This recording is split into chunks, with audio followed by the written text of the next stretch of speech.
Blackstone Audio presents Hard Light, a Cass Neary crime novel by Elizabeth Hand.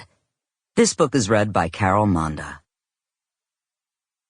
In loving memory of Bob Morales, the best friend Cass Neary ever had.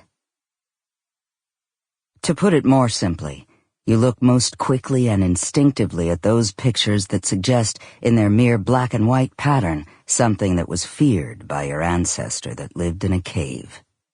William Mortensen, The Command to Look.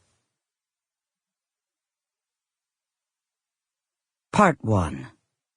London. The coroner's photographer's job is gruesome, but it does not affect his appetite, because when viewed objectively, his subject is little different from other still life, except it offers more complication. William Mortensen, Flash in Modern Photography. Chapter 1. A stolen passport will only get you so far. In my case, that was through customs and immigration at Heathrow, where I stood in the line for EU travelers, praying I wouldn't have to fake a Swedish accent as an impassive official ran a check on my documentation. "You're here for 3 weeks?" She glanced at my landing card. "The purpose of your visit?" "Vacation."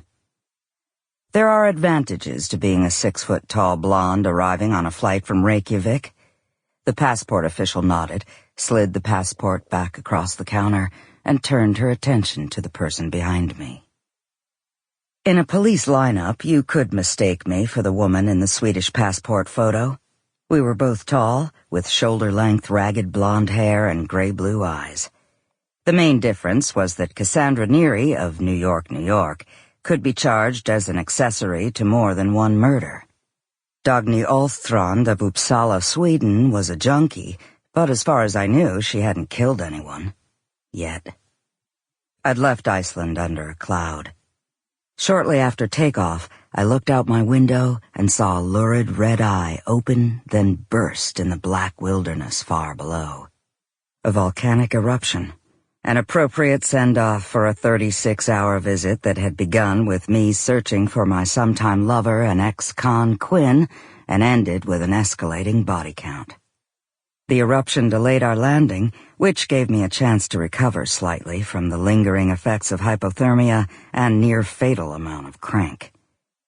I was anxious to put as many miles as possible between me and Reykjavik, and even more anxious to meet up with Quinn, who'd booked a later flight to Heathrow.